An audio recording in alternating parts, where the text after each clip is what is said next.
O Acelere Imob é para você do mercado imobiliário que busca conhecimento e novas conexões, construído por pessoas que vivem o mercado diariamente e junto com você. Vamos acelerar o mercado imobiliário? Bem-vindos a mais um episódio do Acelere Imob. Meu nome é Larissa, sou sócia da Megali, estou aqui com meu parceiro Myron. Oi pessoal, tudo bem? E estamos em mais um episódio da segunda temporada, com um convidado super especial, parceiro de muito tempo, parceiraço da Megali. Já tivemos bons projetos juntos aí, que é o Paulo Toledo, da CIA. Seja bem-vindo, Paulo. Obrigado, prazer estar com vocês aqui, novamente para a gente poder falar bastante sobre o mercado imobiliário, né? É isso aí. E aí, Paulo, para o pessoal que duvida alguém não conhecer, mas se apresenta e conta um pouquinho de como você iniciou no mercado imobiliário, que já são mais de 35 anos, né? Nossa, preciso ser sucinto, né? Mas tentando resumir um pouquinho, assim, comecei super cedo, com 18 anos, numa pequena imobiliária, num bairro que estava começando, que é referência no Brasil, que é o Alphaville, em São Paulo, né? Cheguei e mudei para lá muito cedo, e sempre fui um cara muito ativo, e meu pai, inteligente, percebeu que era melhor eu começar um negócio muito cedo. Então eu comecei com 18 anos, dono da minha própria imobiliária. Legal. Né? 10 anos depois, essa imobiliária era uma das maiores de toda a região. Comecei trabalhando no Alphaville, que me deu um conhecimento importante sobre os grandes projetos, né? Os grandes bairros, o conceito de um bairro planejado, né? Como de verdade. E nós começamos a abrir a imobiliária em 84. Em 97, me somei a duas outras imobiliárias e montamos a CIA para trabalhar inicialmente no mercado de Alphaville. Nós tínhamos dois clientes importantes, uma construtora vertical, que chamava FAL2, FAL2, e a outra a própria Alphaville Urbanismo. E aí participamos do crescimento, do desenvolvimento do Alphaville pelo Brasil todo, que deu uma experiência grande, né? Porque a gente já atuou em mais de, 120 cidades diferentes, já lançamos centenas de projetos verticais e horizontais por todo o país. Bacana demais. E eu vi também que você foi um dos fundadores da Remax aqui no Brasil. Fala um pouquinho disso também, que é mais uma curiosidade minha. Que legal, não, sem dúvida. Há 15 anos atrás, a gente muito antenado, sempre procuramos viajar para fora do país, né, para saber o que está acontecendo no mercado, estudar os mercados diferentes do nosso, e sempre tive uma fascinação muito grande pelo mercado imobiliário americano, que é muito desenvolvido. E aí tivemos a oportunidade de comprar a marca, né, da Remax Brasil, que é a maior empresa, a maior franquia imobiliária do mundo. Sim. Hoje tem mais de 120 países, centenas de milhares de corretores. E trouxemos a Remax para o Brasil há 15 anos atrás. A Remax fez agora 15 anos, está completando 15 anos. Temos quase 700 lojas por todo o Brasil. Somos em 6 sócios, eu sou um dos sócios fundadores da empresa. Temos um CEO que hoje também é sócio, que é o Peixoto Oscioli, faz um trabalho brilhante. E é interessante porque a gente acaba atuando em duas pontas muito diferentes, né? A Remax atua muito no varejo ali, o franqueado é o grande operador, a Remax cuida muito da gestão da marca, da tecnologia, da inovação, do processo. E a CIA é uma empresa muito de estratégia, né? Uma empresa de inteligência imobiliária que tem procurado fazer a diferença no desenvolvimento dos projetos horizontais do Brasil todo. Falando da CIA agora, não da Remax, né? Falando do desenvolvimento de projetos, do marketing dos projetos e na coordenação dos vendas. Bacana demais. E quais são os passos para ter um lançamento de sucesso, Paulo? Pô, essa pergunta é de alguns milhões de dólares, né? Na verdade, assim, como tudo na vida, eu acho que é a construção de uma construção de pequenos detalhes, né? Então, quando a gente faz um sucesso muito grande ou um fracasso, as pessoas normalmente reputam isso a um fator, né, ou de sucesso, um fator de sucesso ou um fator de fracasso. É uma somatória. Eu acho que o mercado imobiliário, para dar certo um projeto, você precisa ter mais de uma centenas de pequenos tijolos. E você vai construindo aquilo. Às vezes um pequeno erro, aquilo coloca tudo a perder, né? Então, o mercado imobiliário era muito assim, localização, localização e localização, né? As 3 coisas mais importantes. Eu acho que a localização é fundamental, importantíssimo. É um dos fatores preponderantes, respondendo a tua pergunta, mas tem muito mais coisa além disso. Eu acho que o alinhamento de todos os aspectos, do marketing, do desenvolvimento do produto correto, da estratégia comercial, né? Isso tudo é que faz o projeto ser um sucesso. Então não tem um fator, né? Eu conheço projeto muito bom. Projeto que assim, tem tudo para dar certo, mas ele errou, por exemplo, na estratégia comercial e colocou tudo a perder. Mas desde a sua metodologia, quando você vai pegar um produto, o que você analisa para poder identificar que aquele produto realmente tem uma possibilidade de aceitação do mercado? Então, aí são duas coisas, né? Uma coisa é você participar de um produto que ele já existe, já foi concebido, e a outra coisa é você participar da concepção desse produto. A tua pergunta é ótima, por quê? Porque quando a CIA começou, ela focava muito na coordenação das vendas. Então, para responder essa tua pergunta, eu vou contar uma historinha. Então, a gente coordenava as vendas. Só que, como é que eu vou coordenar as vendas de um produto quadrado? Como é que eu vou coordenar as vendas de um produto que não foi bem desenvolvido? Né? Ou como é que eu vou coordenar as vendas de um produto que tem uma campanha totalmente desalinhada com a venda ou desalinhada com a concepção do produto? Então, a partir disso, se ampliou o escopo de serviço delas. Então, hoje nós temos 3 departamentos, né, 3 verticais na CIA, que é a coordenação das vendas, que é muito importante, o marketing, para estar exatamente alinhado com o comercial, alinhado com o desenvolvimento do projeto, que é de igual importância, e de muitos anos para cá, a gente também vem atuando no desenvolvimento do projeto. Então, aí como é que eu faço? Então, um produto bem desenvolvido, com uma campanha adequada e com uma estratégia comercial adequada para aquele momento, para aquela cidade, para aquele produto, ele vai ser um sucesso. É por isso que a nossa preferência, obviamente, é fazer todas as etapas do desenvolvimento do projeto, porque daí eu tenho a garantia que a gente vai ter muito sucesso. Paulo, mas você garante que você vai acertar sempre? Eu vou dizer assim, não, nós já erramos, né? Cada dia a gente erra menos, muito menos. Por quê? Porque cada dia a gente percebe que se você cumprir as etapas, se você fazer os fundamentos, a chance de você chegar lá e estar muito mais bem preparado, né, não queimar nenhuma etapa do processo, você vai ter um produto de sucesso. E você está sentindo que os incorporadores, os loteadores estão mais abertos a realmente essa criação colaborativa, entendendo que realmente precisa pensar num projeto mais amplo do que simplesmente desenhar um produto e depois colocar no mercado? Você acha que os empresários estão percebendo isso? Sim, acho que tem melhorado assim, muito. Porque como é que era o modelo antigo quando eu comecei, né? Você tinha um bom terreno, estou falando para um projeto vertical, para um projeto horizontal. Você contratava um grande arquiteto. Da tua cabeça, da tua ideia, eu acho que para esse terreno, o produto adequado é esse. Aí você contratava um grande arquiteto. Um grande arquiteto fazia um projeto lindo, né? Você se apaixonava pelo desenho, pelo projeto, o arquiteto se apaixonava, vocês ficavam todos apaixonados, o arquiteto apaixonado pelo projeto, você apaixonado pelo projeto, ou seja, um filho. Sim. Né? Perfeito.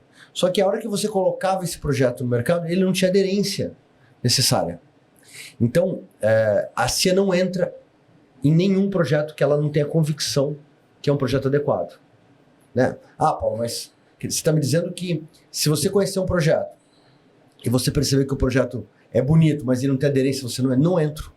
Porque a visão do passado do incorporador é o seguinte, cara, eu desenvolvi o projeto, contratei um tremendo de um arquiteto super famoso. Você só tem que vender o projeto. Não, a gente não trabalha assim, não acredita nesse modelo. A gente acredita no modelo colaborativo, de cocriação. E no modelo de colaboração, a figura... não estou querendo falar mal dos arquitetos, muito pelo contrário. Mas mais importante até do que arquiteto, nessa linha, né? Não vou dizer mais importante, mas de igual importância, para ser politicamente correto, né? É o corretor de imóveis. Porque o corretor tem uma coisa que ninguém tem. Está conversando com o cliente. Está conversando com o cliente, ele tem um nível de percepção gigante. Então, né, como é que a gente desenvolve um projeto? A gente começa pela base, pelo primeiro fundamento, que é escutar o mercado. E a partir disso que nós desenvolvemos a primeira etapa do nosso trabalho, que é o diagnóstico de mercado. Ou seja, eu tenho que ter a humildade de mergulhar naquele mercado que eu não conheço, eventualmente. Sim. Né? E aí é um diferencial da nossa empresa, né? Por isso que a gente tem um slogan igual, diferente em cada cidade, igual em todo o país. Porque a gente tem que, quando eu chego numa cidade que eu não conheço a cultura da cidade, eu não conheço o comportamento da cidade, eu preciso ter a humildade de escutar as pessoas que conhecem muito mais do que eu. E quem conhece mais do que eu? Os corretores. Os corretores. Então, a partir da identificação dessas necessidades e a partir da identificação do comportamento daquelas pessoas, do público consumidor, daquele mercado, eu vou desenvolver um projeto. E o projeto que foi desenvolvido pelo empreendedor, Ele pode ser lindo, maravilhoso, mas ele pode não ser o produto adequado. E tem também, porque às vezes a pessoa ela tem o gosto pessoal dela, né? Por exemplo, eu faço beach tênis, então meu projeto precisa e ele acredita que todo mundo quer o beach tênis, né? E aí quando a gente faz esse tipo de pesquisa, essa análise com os moradores, os corretores ali que conhecem a região, né? Você fica, vamos dizer assim, protegido de não cair nas tentações de cair no achismo, né? Como é que você vê isso? Que isso realmente mudou, né? Quando a gente tem essas pessoas colaborando no projeto. Exatamente. O exemplo que você colocou é um exemplo muito comum hoje do beach tênis, né? Sim. A gente sabe que muitas cidades de Minas Gerais, vocês que são mineiros, adoram a peteca. Sim. Né? No sul do país hoje tem o paddle, né? E muitas outras questões que envolvem acabamento, né? Uns acham mármore um maço, outros acham mármore inadequado, uns preferem madeira. Então existe questões culturais que têm que ser respeitadas daquela cidade. Então eu acho que o diagnóstico de mercado ele é fundamental porque ele observa o comportamento, ele entende o mercado, ele escuta a base, que é os corretores de imóveis, nossos corretores, somos importantíssimos para esse processo. Para que daí nós possamos, juntos, incorporador e uma empresa como a nossa de inteligência imobiliária, brifar corretamente o arquiteto. Exatamente. Né? De forma super adequada, para que ele desenvolva um projeto dentro daquela demanda, dentro daquela necessidade do próprio mercado. Então o processo ele é de baixo para cima, não de cima para baixo. E incorporadores, às vezes, né, que do passado, não, eu estou desenvolvendo isso, é lindo, você só tem que vender. A tua função é só vender. Não, não é assim que funciona. Então a somatória de um sucesso é um produto bem desenvolvido. Como que eu desenvolvo um produto? Escutando o mercado, fazendo diagnóstico, fazendo pesquisas de mercado, brifando corretamente a agência. Sim. Né? Você que é publicitária, né? Sim. Então, brifando corretamente a agência para que a agência desenvolva uma campanha alinhada àquele mercado, àquele comportamento. Então, são etapas que elas têm que ser cumpridas. Se der errado, é porque a gente comeu alguma dessas etapas, a gente pulou alguma dessas etapas. Então, nós somos super criteriosos. Você fala, Paulo, mas você só entra em projetos que você desenvolve? Não. Tem projetos que a gente vai fazer uma análise. Cara, tá incrível. O cara, poxa, pesquisou, ele conhece o mercado profundamente, ele sabe o que ele está desenvolvendo e ele tá pronto, o produto está bem desenvolvido. Vamos entrar nele, não tem problema. Então nós temos projetos que a gente participa desde a compra do terreno, desde a aquisição, projetos que a gente entra no meio do projeto e para fazer o marketing e fazer a coordenação das vendas. Mas o projeto já está muito bem E uma desenvolvido. curiosidade minha, como que você faz para poder travar isso quando você entra desde a compra do terreno? É relacionamento ou é via contrato? Você está falando travar a relação da CIA com... Com o terrenista. Não, assim, contratualmente, né? Mas a gente não acredita que uma relação sustentável no mercado imobiliário ela se mantém através de um contrato. É lógico que se eu prestei um determinado serviço, eu preciso ser remunerado por ele como qualquer profissional. Mas, por exemplo, todos os nossos contratos de prestação de serviço, todos, eles têm dos dois lados a possibilidade do cliente rescindir conosco e nós decidimos com ele. É recíproco. Porque às vezes o cliente está num outro momento, às vezes ele é um cliente, uma pessoa ótima, mas ele não tem o perfil, não é o perfil, ele não tem, a gente fala fit, né? Com você, porque ele tem uma outra forma de pensar. Então eu tenho muitas empresas que eu admiro, respeito, mas que elas não têm o perfil para trabalhar com a gente, ou porque ele tem um departamento interno, ou porque a filosofia empresarial dele é muito diferente da nossa. Nós somos uma empresa de alta performance, de que entrega e quer ser remunerada pela entrega. Então a gente não acredita que essa relação ela se mantenha através de um contrato. Você está feliz? Continuaremos casados. Você não está feliz? Não tem problema. Eu também não estou feliz. Então é uma coisa muito madura, né? Como eu disse, eu tenho 38 anos de mercado, né? Só de CIA são 26. Então a gente já passou por muita coisa, né? Então a gente está muito maduro para encontrar um cliente que, puxa, ele valoriza o nosso trabalho, ele valoriza as pessoas da nossa empresa, né? Então a gente procura, a gente faz tudo com muita paixão, muita dedicação. A gente acredita muito no que, não que a gente não erre, mas a gente só acredita em projetos que a gente está apaixonado, né? O time ainda falava, Paulo, você está apaixonado. Realmente, eu me apaixono verdadeiramente pelo projeto, pelo cliente. A minha pergunta foi exatamente quase porque é um processo muito longo e a gente tem o dia do lançamento, que é o dia do sucesso, que algumas pessoas que não acompanham tudo, né, acreditam que tudo aconteceu de uma forma mágica, mas é todo esse planejamento, como você falou, que é duradouro, né? Uma relação aí de 3 anos, talvez. Até mais, né? Dependendo. Até mais. Você colocou até um cliente nosso que falou uma coisa que eu fiquei apaixonado, que foi assim, nossa, vendemos tudo, um projeto que nosso é muito sucesso, vendemos tudo num dia, né? Falei, realmente, a gente vendeu tudo em 3 anos e 1 dia. Porque são muitas coisas que a gente vem se preocupando ao longo desses anos, né? Do desenvolvimento, da aprovação, da concepção do produto. É muito trabalho para chegar naquele dia e você vender, e às vezes, em alguns casos, que a gente consegue vender em horas. Aí todo mundo fala, cara, como? Mas é muito fácil vocês venderem em horas, né? São anos para chegar naquele momento. E aí também, a gente tem uma experiência, posso dizer, grande, porque acertamos muito, erramos também. Esse dia D é uma obsessão nossa, porque tudo precisa estar absolutamente perfeito. Eu gosto de dizer que é um show de rock, é um Lollapalooza. Porque se alguma coisa der errado, a temperatura, a comida, a disponibilidade, a tabela, tudo tem que estar absolutamente alinhado. Todos os astros precisam estar alinhados. Então é muito importante essa relação nossa com os corretores e com os incorporadores, porque a gente, na verdade, nossa empresa, ela faz esse meio do caminho. Intermediando, ela intermedia essas relações, ela azeita isto para que a gente chegue no final com um produto vencedor. E felizmente a gente tem conseguido, vocês que acompanham, fazer muito isso. Por quê? Porque a gente fica preocupado lá atrás, como o projeto nasceu. Então isso é bem bacana. Bacana demais. E você falou de várias etapas aí, e eu sei que você falou que todas são importantes, mas tem alguma dessa etapa de lançamento que você acha assim, indispensável, que é a que mais demanda atenção, se não vai atrapalhar o processo? Qual que você acredita que é a mais essencial, assim, ter o máximo de energia, mesmo entendendo que todas são importantes? Eu vou dizer o seguinte, Larissa, que vou falar algumas, tá? Porque realmente é difícil falar uma assim, né? A precificação adequada, né? E existe uma coisa, eu até falo isso quando eu dou um curso, né? Uma vez por ano, você sabe que eu dou um curso sobre inteligência imobiliária pela Digit Brasil. Assim, a precificação, a tabela, né? E a dispersão da precificação é uma ciência. Tá? Assim, só para você ter uma ideia, a nossa média para acertar uma tabela é alguma coisa entre 7 e 10 dias.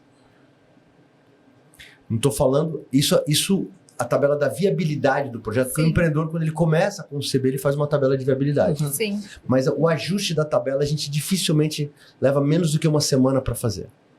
Então, é um detalhe muito importante, né? Eu gosto de dizer que o copo de água, você vai enchendo, enchendo, enchendo, e ele transborda com apenas uma gota, certo? Então, é exatamente esse o conceito de tabela. E a dispersão, para quem não conhece, o que é dispersão? É o preço médio, é o preço menor e o preço maior. Então, como é que você equilibra isso? É uma ciência. A gente foi ao longo dos anos, nós temos uma metodologia própria para desenvolver essa precificação. E ela requer muita experiência, tem técnica e horas de trabalho para você chegar nesse número ideal. Então, isso é muito importante. E eu gosto de falar que não basta só um produto bom. Tem que ter um produto bom com uma oferta boa. Né? Porque se tem um produto muito bom, mas a oferta não está encaixada para quem vai comprar aquele produto, não tem uma condição de pagamento, vai ser um produto bom sem cliente. Sem dúvida. Uma outra questão muito importante, né? Aí vem a inteligência, é você trabalhar com a geração da expectativa, né? Então, assim, o nosso forte na CIA, além da operação, é a estratégia, né? Nós somos realmente muito estrategistas e a gente entende que se você entender do comportamento das pessoas, né? E como é que você vai lidar com as vaidades, né? Com as questões... E você gerar uma expectativa daquele produto. Então você consegue colocar o produto num outro patamar, onde as pessoas fiquem muito mais preocupadas com o valor, né? Que ela vai entregar. E aí todas as questões que envolvem o valor, né? De uma aquisição tão importante. O status, né? O conforto, né? A segurança e outras questões. Aí o preço acaba tendo menor relevância. Né? Eu falei até sobre isso lá no Conecta. As pessoas acreditam muitas vezes que o alto padrão, né, ele não está tão suscetível a, por exemplo, a pressão, porque ele tem dinheiro, né, o alto padrão significa que eu tenho mais capital, então eu que vou dar as regras do jogo. Não. Então você também pode criar um formato onde você possa gerar um desejo nesse cliente do altíssimo padrão também, para que ele adquira o imóvel. Então isso é bem interessante. Até aproveitando, a gente tinha separado essa pergunta aqui, qual que é a diferença que você enxerga do lançamento para um ticket alto, ou seja, alto padrão, e para tickets menores? Você enxerga uma diferença na estratégia, na comunicação? Como que vocês enxergam isso na CIA hoje? Boa pergunta. Na CIA a gente faz lançamentos desde produtos de altíssimo padrão, horizontais ou verticais, e loteamentos populares. Isso é uma coisa bem engraçada, porque as pessoas não conseguem entender isso, assim. Todo mundo fala, mas como assim? Vocês conseguem entender? Porque a primeira coisa importante, a gente precisa entender, todo mundo fala, nossa, mas vocês entendem muito de mercado imobiliário, né? Eu acho que a gente não entende de mercado imobiliário, a gente entende de gente. Então, gente é a nossa especialidade. Gente incorporador, gente comprador, gente corretor, todos nós, né? Seres humanos. Então, precisa entender de gente, então essa é a primeira questão. Então, se você entender de gente, fica muito mais fácil você entender o que faz sentido para aquela pessoa. Então eu posso dizer que eu faço alto padrão para o popular. Uhum. Né? Ou eu faço baixo padrão para alto padrão. Tô brincando com as palavras aqui, né? Sim. No sentido de que é o que eu vou oferecer para aquele cliente de altíssimo padrão, ou que eu vou oferecer para o médio, ou que eu vou oferecer para o baixo. Tanto no produto, na concepção do produto, quanto no próprio evento de abertura de vendas. Então, a gente, um caso que a gente gosta de citar, nós temos um evento de alto padrão com panela de pressão total, e a gente tinha a banda dos Beatles cover, a gente tinha paeja com um chefe super renomado, todo o atendimento era de altíssimo padrão. E as pessoas, não, mas as pessoas não... O altíssimo padrão... Não vai ficar na fila. Vou até você citar a cidade, porque é Recife, que é tem uma elite muito importante, muito conservadora, né? O pernambucano é muito conservador, tradicionalista, né? Por toda a história do estado, né?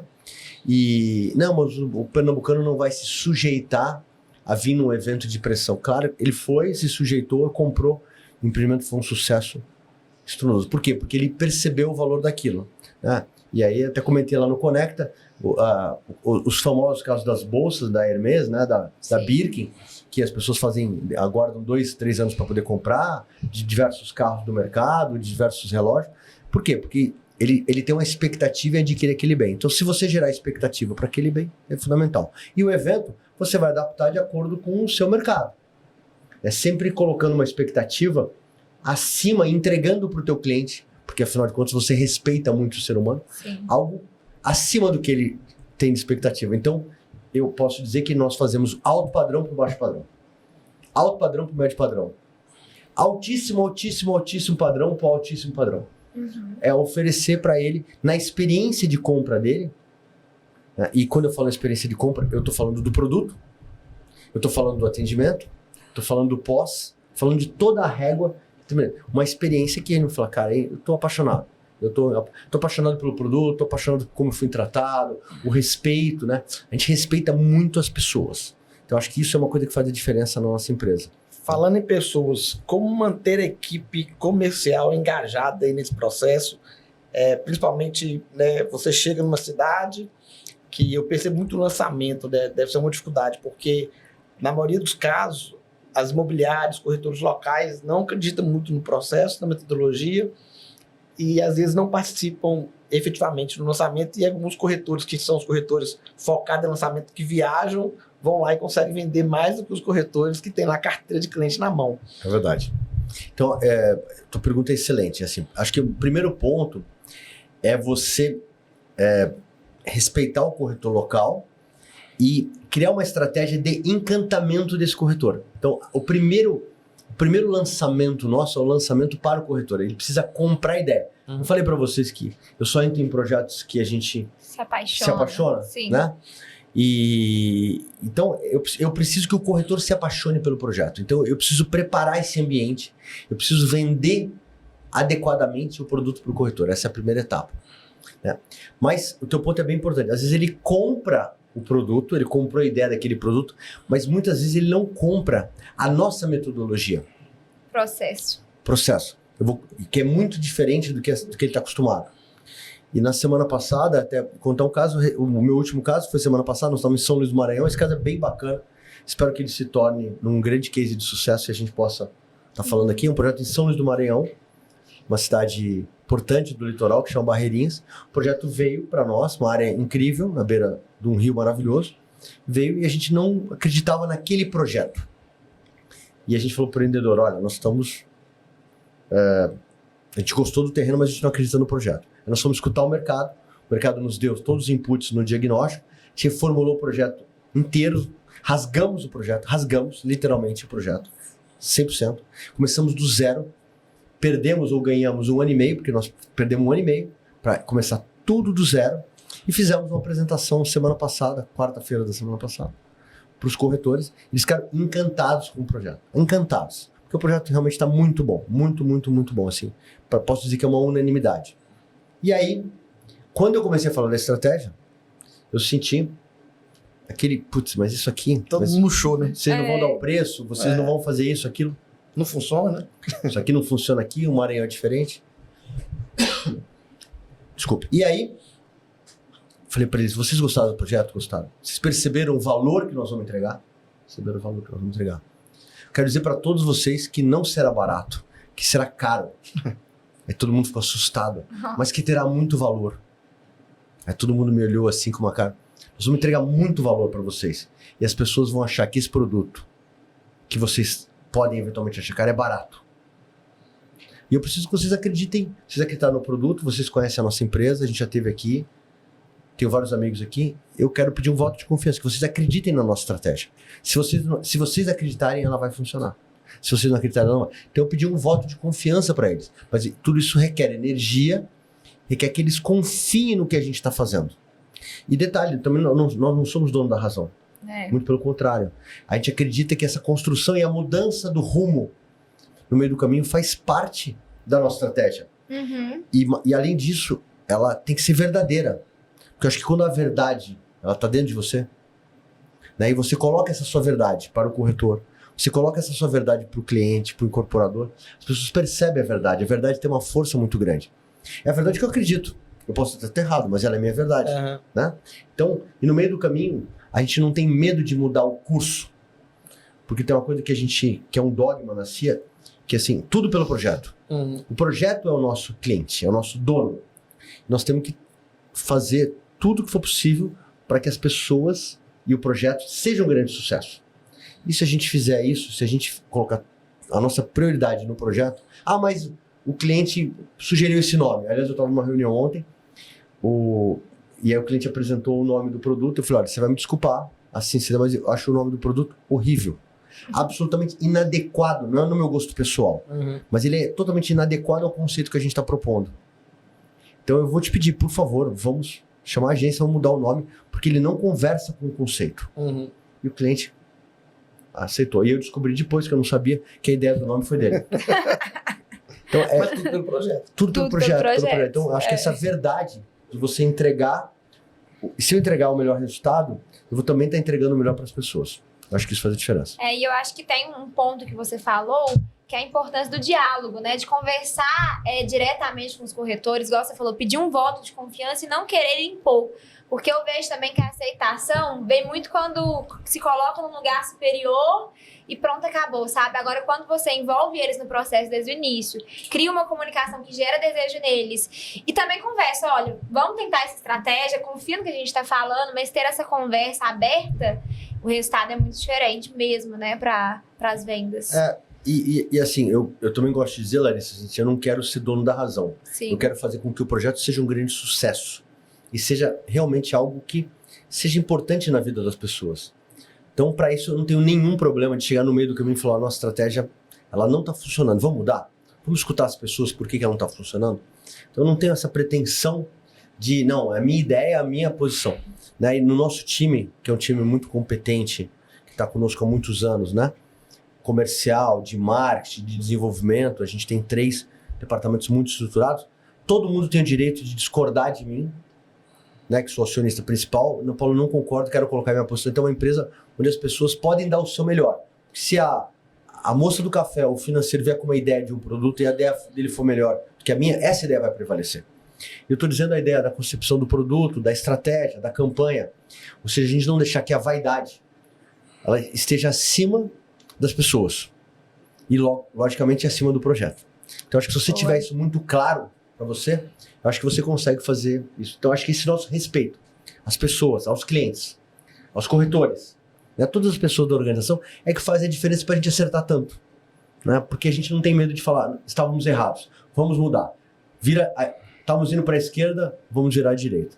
Então, acho que isso é bem importante. Vou fazer uma pergunta pessoal. Pois não. Quando usar linha de tabela e quando não usar linha de tabela? E por quê? Qual você acredita no formato melhor? A linha de tabela?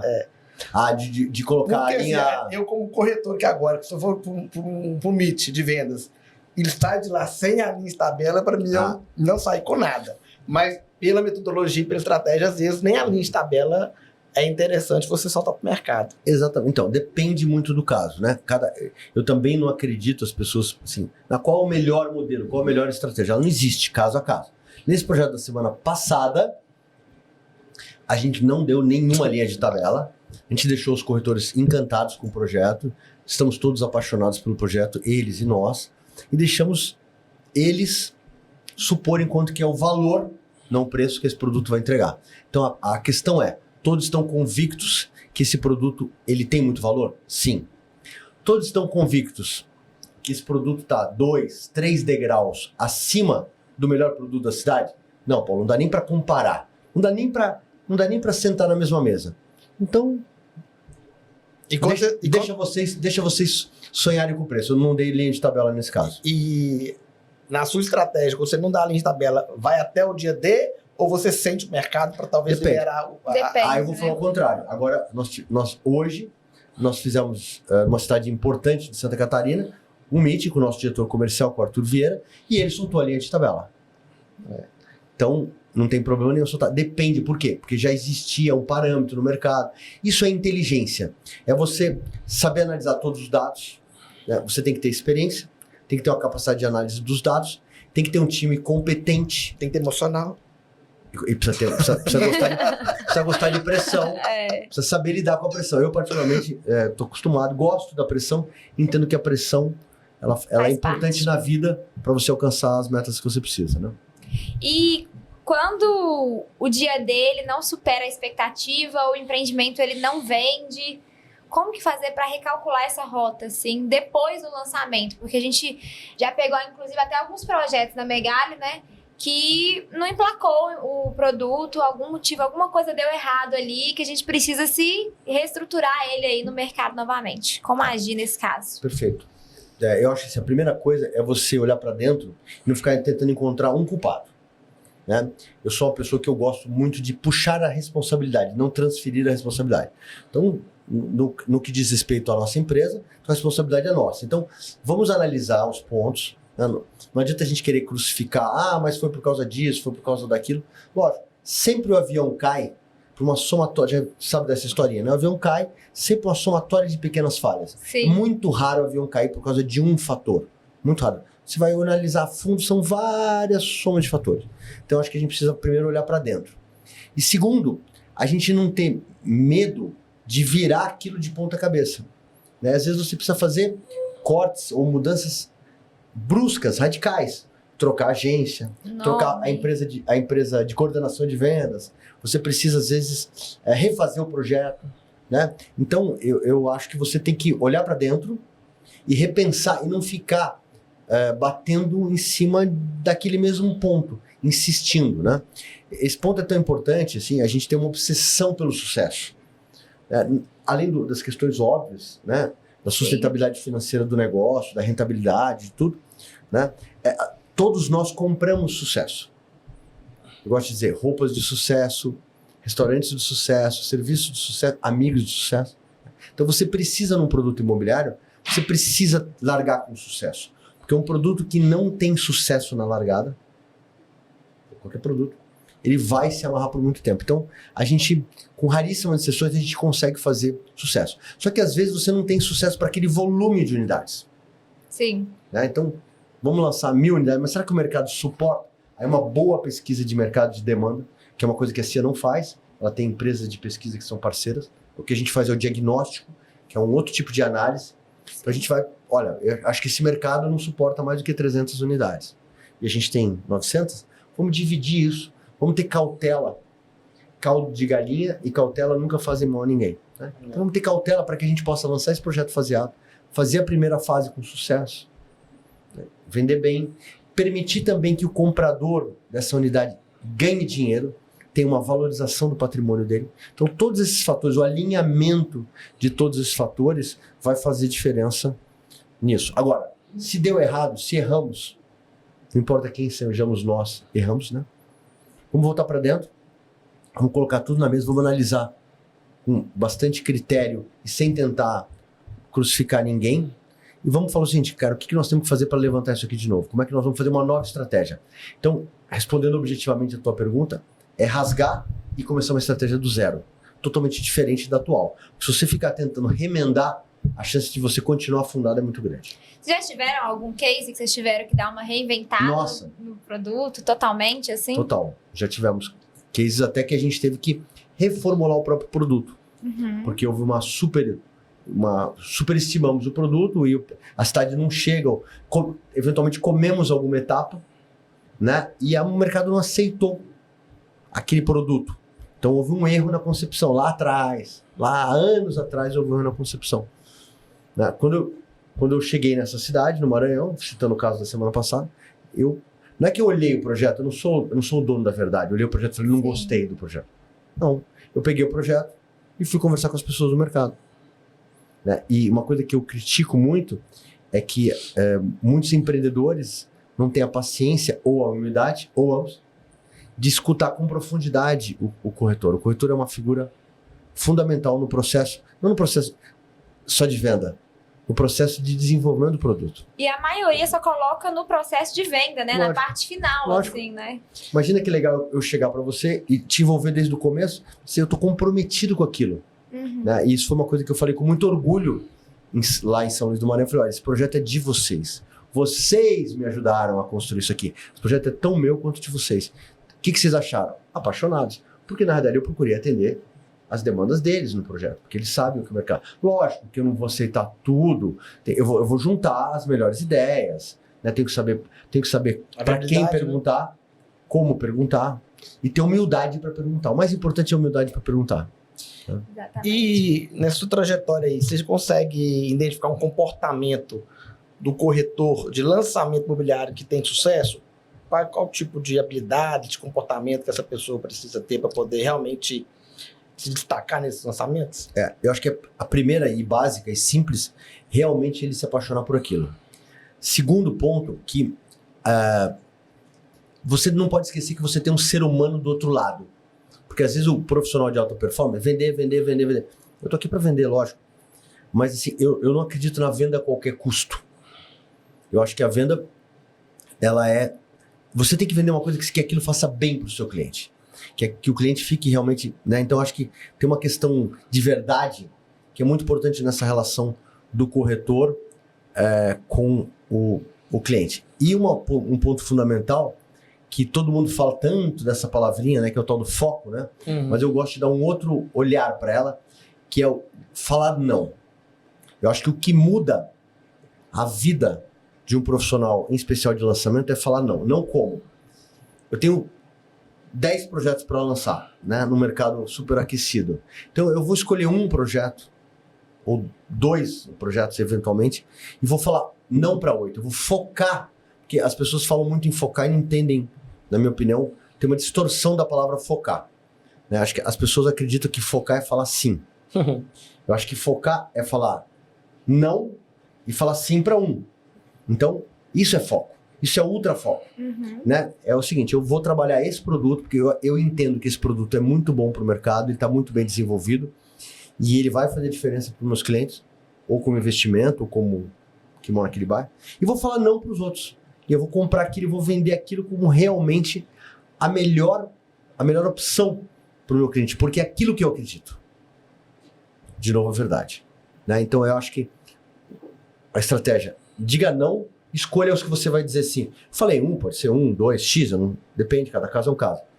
Então, acho que isso é muito importante, acreditar de verdade. E você percebe que os corretores que realmente estão se especializando em lançamentos imobiliários e acompanhando a CIA em projetos fora, realmente conseguem ter resultados melhores que os corretores locais? Ou você acredita que não?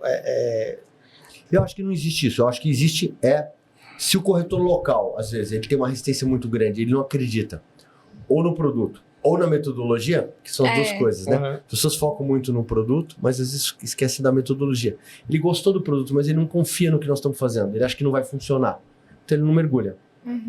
Então, isso sim. Eu acho que o que faz a diferença é realmente esse ultrafoco, ele falar não para os outros e focar naquilo. Ele pode ser um corretor de terceiros, de imóveis usados, né? Depende da cidade, fala terceiros usados. Ou ele pode ser um corretor de lançamentos. O corretor de lançamentos já tem essa dinâmica maior, mas ele, ao mesmo tempo, ele não conhece a cultura da cidade, não tem um relacionamento da cidade.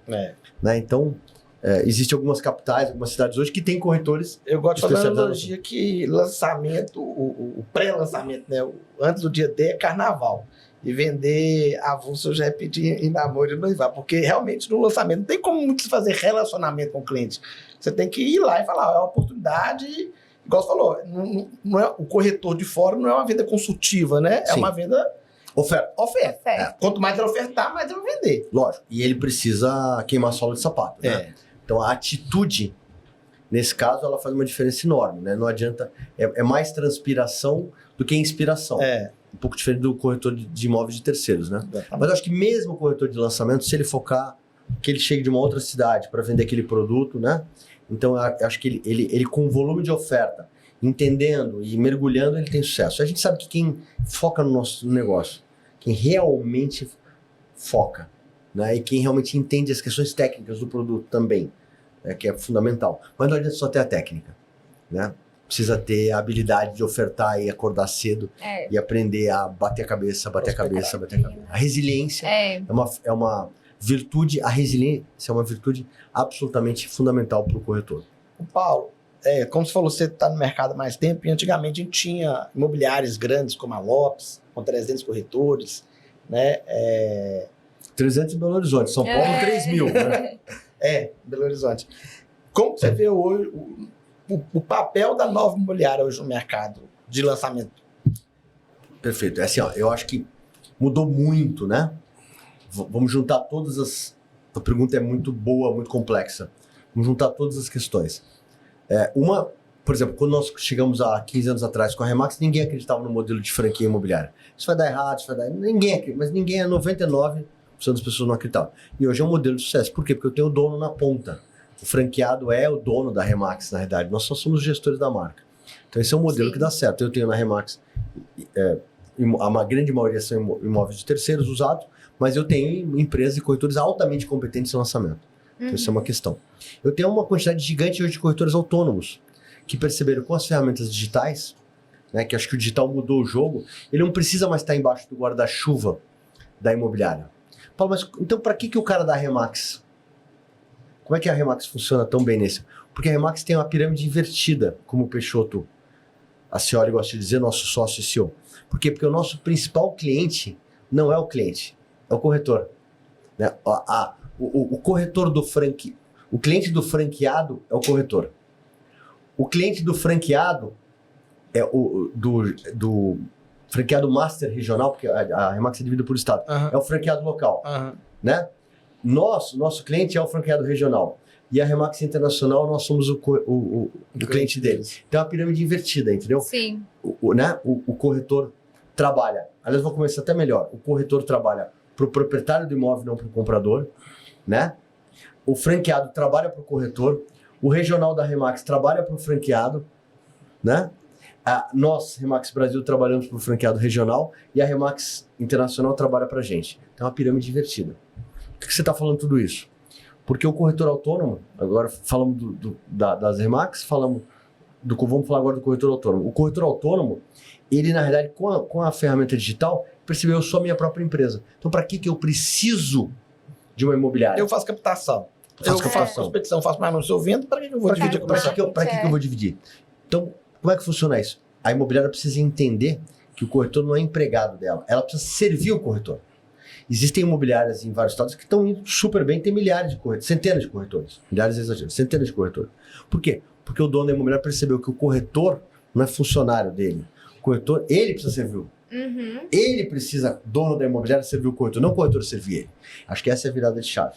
Então, se eu não tenho uma empresa que me dá suporte, que me apoia, que me ajuda a tomar decisões, que cuida da estratégia, vou ser corretor sozinho, vou fazer as minhas ativações, vou ter minha estratégia digital, vou ter acesso às plataformas das incorporadoras que fazem lançamento, e eu SA. Né? E as grandes empresas, as grandes lançadoras acabaram perdendo muita força, porque também muitos das capitais começaram as houses. Exatamente por quê? Porque as incorporadoras precisam de foco. Elas precisam que os corretores falem não para os outros produtos para falar sim para o seu produto. Esse foi o motivo, hoje, das houses estarem tão grandes em diversos estados. E em 5 anos, você acredita que vai voltar as imobiliárias com mais corretores? Você acha que realmente o jogo vai ser mais imobiliárias com volume menor de corretores? Eu acredito assim. Primeiro, eu acredito que a figura do corretor nunca vai deixar de existir. Mesmo com o processo digital, com tudo, né? Tudo que a gente percebe. Acho que ela vai continuar existindo. O que vai fazer diferença cada dia mais é o profissional. Muito mais do que a imobiliária. Poxa, Paulo, mas você é um sócio da Remax? Sim. Porque a Remax ela tem essa visão dela servir o corretor. Né? Então, eu acho que se... Eu conheço imobiliárias, por exemplo, em Goiânia tem imobiliárias gigantes. As imobiliárias de Goiânia são maiores que a de São Paulo. A MyBroker está crescendo muito.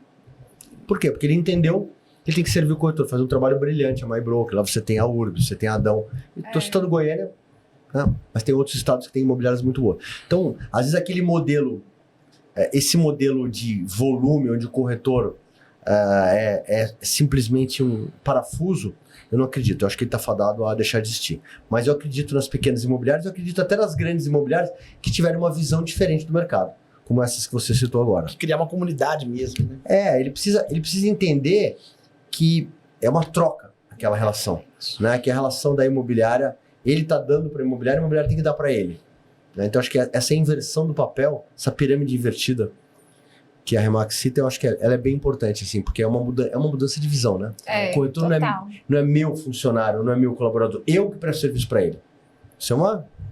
E até, aí vamos até jogar a pergunta para a Larissa, né? Porque até questão de brand, de marca também, né? Porque hoje, querendo ou não, é muito mais fácil você crescer uma marca pessoal nas redes sociais do que uma marca de uma empresa, né? Sim. Então, se o corretor ele tem uma marca mais forte do que a imobiliária, por que eu vou ficar no imobiliário aqui tem uma marca mais fraca? Você também acha que deve... Vou perguntar a Larissa, você pode responder. Você acha que a imobiliária precisa e deve investir muito no fortalecimento de sua marca?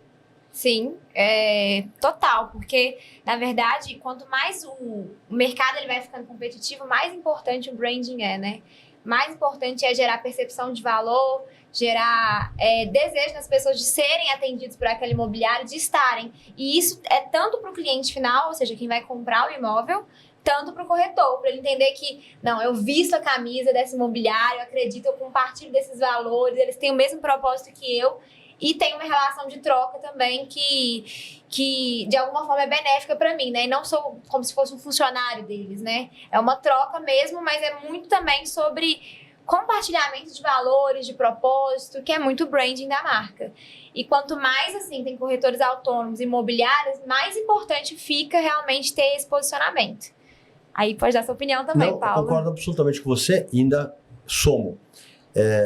A pessoa física, o comprador do imóvel, é importante ele ter uma marca, uma construção de uma boa marca, num bom posicionamento, porque ele se sente seguro. Muitas vezes no corretor autônomo ele não sente a segurança. Eu estou comprando do Paulo Toledo. Quem é Paulo Toledo? Não, eu estou comprando do Paulo Toledo, da CIA, que é CEO da CIA, que é cofundador da Remax, que é... então é diferente. Né? Lógico que às vezes a imagem daquele corretor está tão boa, e nós temos vários casos no Brasil, que ela até suplanta o da empresa, mas existe um subliminar, que é o posicionamento, que é a fortificação da imagem da marca. Estou comprando de uma coisa segura. Né? Então, eu acho que isso muda o jogo. A gente não pode esquecer que por trás do nosso negócio está segurança, né? Que é um patrimônio inestimável do imóvel. Né? O imóvel é a maior representatividade de segurança do ser humano. A casa, o lar, a minha fortaleza. Né? E até aproveitando, por isso que fica também tão importante o branding também da incorporadora e da loteadora. Porque às vezes eu vejo Vou até citar meu marido, que tem imobiliária, que às vezes ele não quer entrar num lançamento porque ele não confia naquela incorporadora, naquela loteadora, ele já tem um relacionamento de anos na cidade, ele não quer se queimar. Não é nem que ele acredita no produto ou na metodologia, ele não confia na incorporadora, na entrega, se vai ser entregue nos prazos, já teve algum projeto no passado que deu algum BO. E tem incorporador que vai, lança e vai embora, né? Que lança e vai embora. Então, assim, o trauma faz que não acredite naquele produto. Então, cada vez mais, e acho que um dos grandes exemplos é o Alphaville, né? Chega o Alphaville na cidade, só de ser Alphaville já gera uma percepção de valor. E até mesmo as imobiliárias, mesmo as que são tradicionais, falam assim, não, mas é Alphaville, né? Alphaville eu tenho que vender. Lógico. Porque gerou uma percepção de valor da marca, da incorporadora, ou nesse caso, loteadora, né? Acima da qualidade que tem, né? Por causa que você citou, que é sensacional, você tem, na realidade, uma marca muito bem construída que, né, transmite segurança, que é a base da nossa relação com o mercado imobiliário, né? Total. E aí, eu não posso deixar de fazer pergunta de marketing. Eu sei que a gente vai voltar um pouquinho, mas fala um pouquinho do processo da CIA em relação a marketing. Tem alguma estratégia de marketing que você acredita que é muito eficaz, que vem dado certo? Explora um pouco mais sobre como que funciona esse processo na CIA. Tá. Então, respondendo, nós temos 3 diretorias na CIA. Sim. A diretoria de desenvolvimento de novos projetos, de concepção, que quem está à frente é o Pedro Boboroff, que é meu sócio. Nós temos a diretoria de marketing, que quem está à frente é a Ana Carolina Vieira, que cuida de toda a gestão disso. E nós temos a diretoria comercial, que é o Arthur Vieira, que está comigo há 16 anos, que cuida de toda a estratégia comercial, junto comigo. Eu participo das 3, eu sou pitaqueiro nas 3 áreas, né? Minha formação é marketing, né? Corretor de imóveis, mas minha formação é marketing. Então, eu acredito no marketing em 2 questões. Primeiro, né? E eu acredito muito na questão do processo.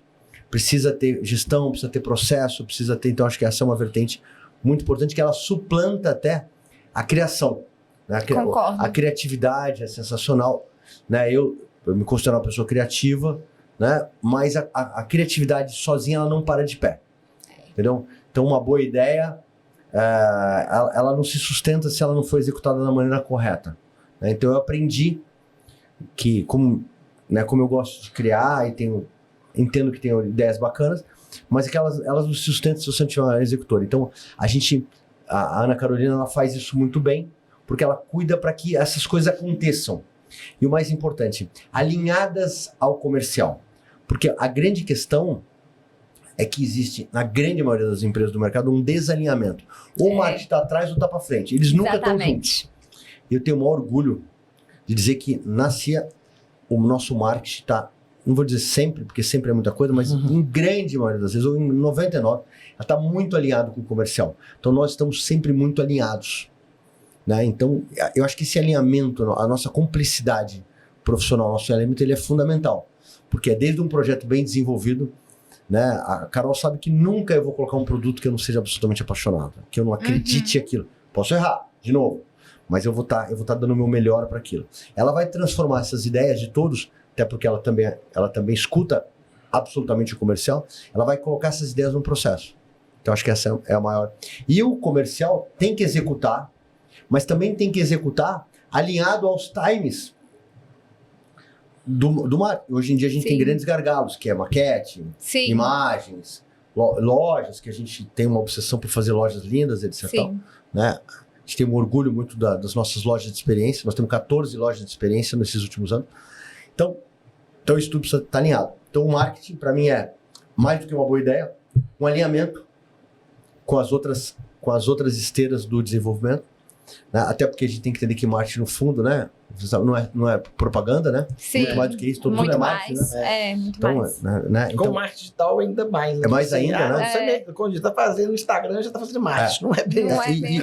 E muito importante, né? Que a gente tem, assim, é o alinhamento da estratégia. Às vezes a estratégia é soltar a linha da tabela que você falou, às vezes não é. Às vezes é não soltar a imagem, às vezes é não soltar as informações, às vezes é soltar as informações. Então, é muito ruim, eu vi muito isso, mas muito. O marketing e o comercial estarem brigando, a comunicação estarem brigando, uma briga de ego, uma briga de poder, e coloca em risco o sucesso do projeto. Que quem paga a nossa conta é o projeto. Né? E leva uma informação distorcida aos corretores e aos clientes.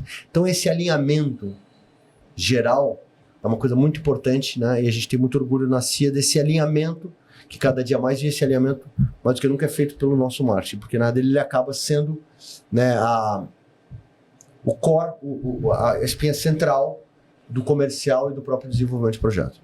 Sensacional. E quais são as tendências que você enxerga aí para o futuro do mercado imobiliário?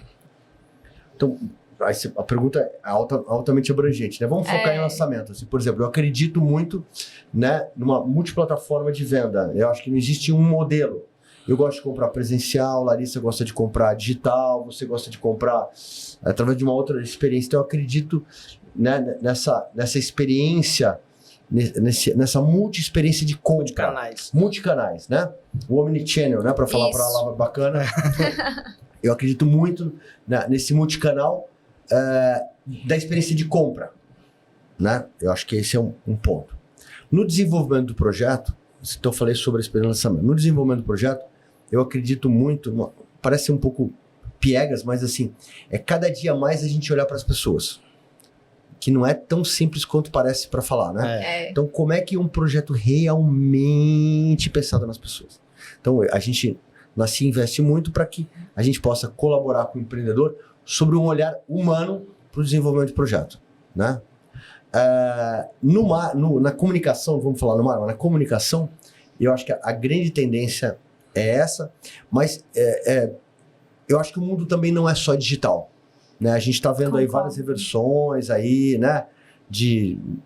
Nós estamos over, né? Eu, na verdade, acho que hoje o Mar Vermelho virou digital e o azul tá offline. Tá offline. Essa é boa. E agora tem um ponto que eu gosto de colocar, que é o seguinte. Para que eu vou sair da minha casa, do meu conforto, do meu celular, para ter informação sobre um produto imobiliário se eu tenho ele todinho hoje no meu celular, na plataforma digital? Não tem sentido. Tem sentido. Desde que você crie uma experiência absolutamente diferente para esse cliente e para esse corretor. Então a gente tem investido em projetos totalmente off. Gostei do que você falou. O Oceano Azul talvez seja o off agora, né? Porque, sim. Então, eu luto muito contra o me manda um WhatsApp, um PPT do produto e a tabela. Porque na verdade o que todo mundo, às vezes o corretor despreparado e o cliente na ansiedade, eu gostaria de oferecer o produto. Não, me manda a apresentação pelo WhatsApp e a tabela. A gente na CIA luta contra isso, porque a gente acredita que essa é a pior ferramenta que tem. Mas o cliente quer. Tudo bem, ele quer, mas nós vamos chamá-lo para viver a experiência do produto. Uma pergunta que não estava no script, já que você tocou nesse ponto, e é o dia a dia. Com o volume alto de leads, a gente estudou e a gente entende que o corretor ele não está preparado e não deve ganhar muito não.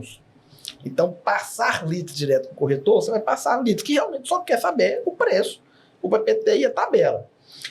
E hoje, com a inteligência artificial, pode ser que a jornada do cliente passe por um processo digital que a inteligência artificial vai mandar para ele o PPT e a tabela de preço, né? E essa questão.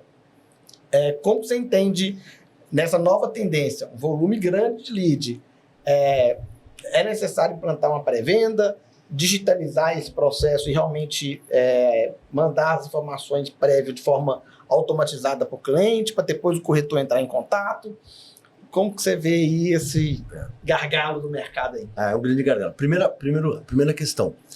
Eu não me canso de lembrar que lead significa cliente. Sim. Né? Porque a gente fica tratando o lead como se o lead também fosse um espírito, né? Parece uma algoritmo, coisa... né? Um algoritmo. Não, o lead é um ser humano. Sim.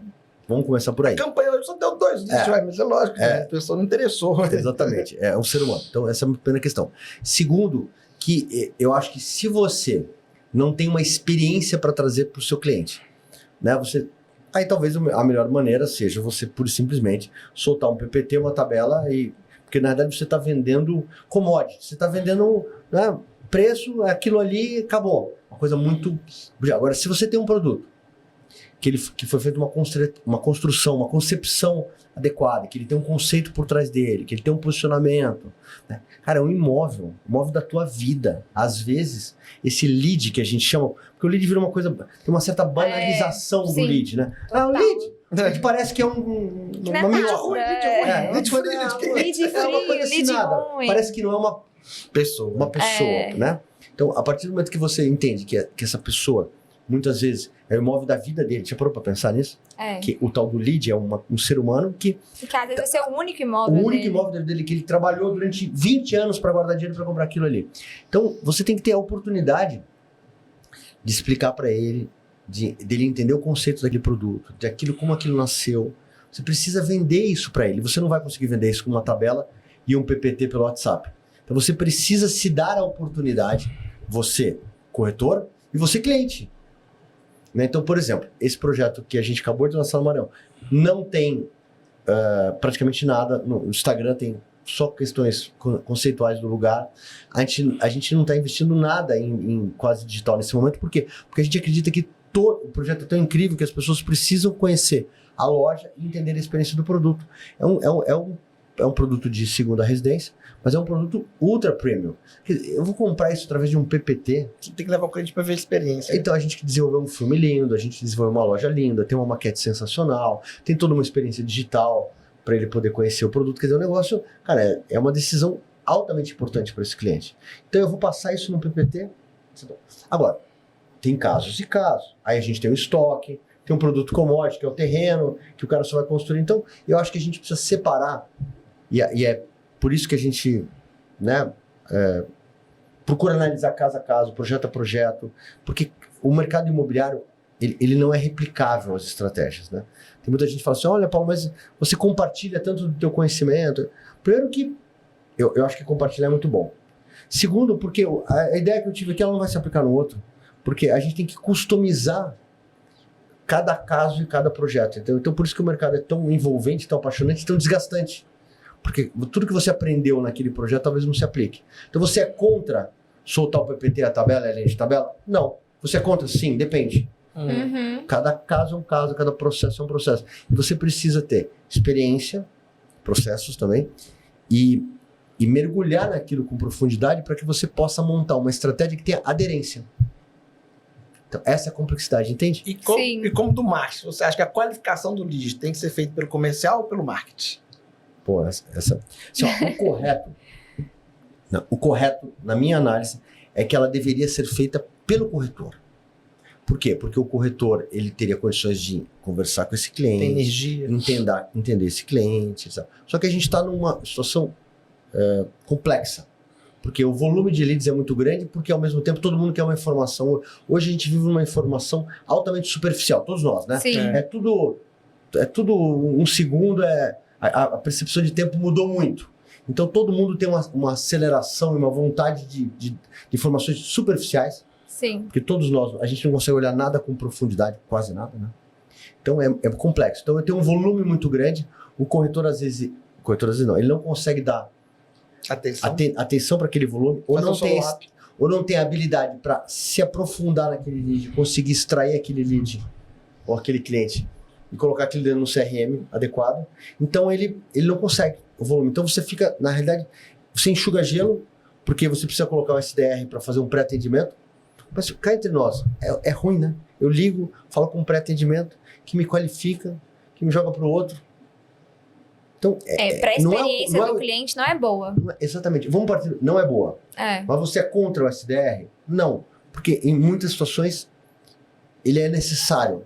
Mas eu acho que precisa ter um alinhamento muito grande, até numa estratégia do SDR. Se eu pudesse, eu não teria SDR. Uhum. Mas eu sei que não tem como. Por causa do volume, e porque os corretores às vezes não conseguem dar conta do volume, não qualificam direito, também não tem a paciência para ficar nutrindo aquele cliente, Sim. né? Aquele lead, ficar nutrindo com informações. Então é um assunto altamente complexo. Também não existe uma resposta absoluta, né? Mas cada produto é uma estratégia. Cada produto é uma estratégia. Se tiver um volume gigante, os corretores não vão dar conta, você não vai ter volume. No nosso processo, quando você tem uma house, facilita muito. Porque eu acho assim, se você tem uma house, você não deveria ter um SDR. E querendo ou não, outro ponto no seu caso, que você também precisa munir, você pede os corretores para poder ir para o stand de vendas.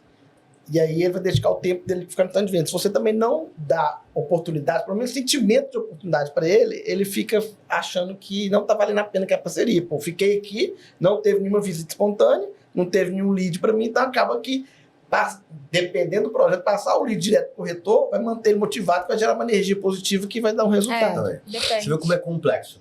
Aí nós vamos voltar no princípio. Cada caso é um caso, cada projeto é um projeto, cada mercado é um mercado.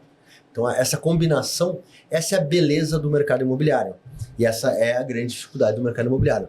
Você precisa ter a inteligência imobiliária, você precisa ter a experiência para você poder jogar com as peças certas em função daquele jogo, em função do jogador do outro lado. Muito bom, muito bom. Gente, infelizmente temos que finalizar, né? O papo tá bom, tô cheio de perguntas. Eu vou fazer no off aqui no Complan para aproveitar, mas eu quero agradecer, Paulo, até aproveitar também. Antes de a gente chegar nas considerações finais, que a gente sempre pede um conselho para quem está escutando. E aí, nesse caso, acho que a gente pode dividir tanto para o incorporador ou loteador e tanto para o corretor, que são nossos dois públicos, ou seja, 2 conselhos ou um conselho que sirva para todos. Mas antes de vir para essa parte, quero agradecer ao Paulo desde o momento que a gente entrou em contato aí com o marketing, com a Carol, foi muito disponível. Episódio especial em Foz do Iguaçu. Acabamos de chegar no aeroporto e viemos. Então, muito obrigada, viu, Paulo, pela sua disponibilidade, por aprender. Agradecer também a Cia. Carol tá aqui nos bastidores, não está aparecendo, mas eu falo que ela foi uma grande tutora nessa parte de marketing imobiliário para mim. Então, muito obrigada. Que legal. Eu que agradeço. Para mim é uma oportunidade e um prazer estar aqui com vocês. Eu acho assim, para o incorporador, eu entendo que o incorporador, assim, ele deveria escutar mais o corretor. Né? Eu acho que isso é bem importante. E para o corretor, eu falei já sobre isso, né? Mas eu acho que é importante entender que do lado de lá, né, da comissão, existia um ser humano, né, que trabalhou uma vida inteira para poder comprar aquele imóvel. E eu acredito que os verdadeiros corretores são os corretores que vendem porque gostam, né? E eu gosto bastante de venda, gosto de vender, entendo que dinheiro é muito bom, né? O cara pode falar, não, Paulo, mas porque você já está num outro estágio. Não, eu acredito e gosto muito de vender, acho que é muito importante a venda, mas a gente tem que entender que do outro lado de lá existe um ser humano que tem necessidades, problemas, e a gente precisa que essa venda se transforme em uma venda mais humana. Acho que o grande corretor é o corretor que realmente olha para aquele cliente e não está pura e simplesmente vendendo pela comissão. Eu não acredito em comissão a qualquer custo. Eu acredito em conquistar o cliente com todas as ferramentas a qualquer custo, mas não a comissão a qualquer custo. Então, acho que se você tiver uma equipe de vendas, um profissional que realmente olha para... Cara, eu vou ajudar essa pessoa, eu vou transformar essa família numa família feliz. Eu acho que você vai ter muito sucesso, porque a verdade vai transparecer. Ela vai sair pelos seus poros, as pessoas vão perceber, né, a energia positiva, o que você está querendo fazer o bem para essa pessoa. Então, eu acho que essas são as minhas 2 dicas. E você, Mara? Um conselho final aí. É o que eu venho refletindo muito, né, no meu dia a dia, na minha atuação, e o que o Paulo falou aqui é saber falar não para alguns produtos. E em algum momento, né, o produto que você quer determinar um foco ali, quer ter um resultado extraordinário, você precisa realmente imergir naquele produto ali e dedicar ali 100% da sua energia para poder ter um resultado diferenciado. Senão você vai vender 1 ou 2 unidades, mas não vai se destacar naquele lançamento. Então é falar não para alguns produtos e sim para aquele produto que você acredita que vai dar um resultado positivo. E o meu conselho final, que ficou muito para mim nesse episódio, é a importância do planejamento, né? A gente foca muito e vê muita execução. E o tempo, né? Você viu, 3 anos. Não tem como a gente criar relacionamento, uma escuta realmente ativa e procurar desenvolver experiências incríveis na correria, tipo assim, de querer fazer do dia pra noite. E até como agência de marketing também, a gente sofre também, né? Porque chega às vezes um projeto em cima da hora, a gente tem que meio que engolir aquilo já, incorporar e já fazer. E quando você tem tempo e planejamento, assim, bem feito, né? Igual o Paulo falou do diagnóstico, de realmente ouvir o mercado, ir pra rua mesmo, sentir aquele mercado, eu vejo que é muito diferente dos resultados, né? Então, acho que a mensagem final aí é a gente... o brasileiro, em geral, ele é muito da execução e pouco do planejamento. Eu vejo que a gente cada vez mais tem que tentar, pelo menos, equilibrar esses pontos, né? A execução, claro, é muito importante, mas para ter resultado tem que ter um bom planejamento, um bom tempo. Acho que é isso. Pessoal, muito obrigada. Não esqueçam de curtir, compartilhar, marcar seus amigos, acompanhar também as nossas redes sociais do Paulo, da Cia, acompanhar aí também os lançamentos. E obrigada pela audiência. Qualquer dúvidas, conselhos, comentários, deixe aqui pra gente aqui embaixo. Muito obrigada e até a próxima. Obrigado.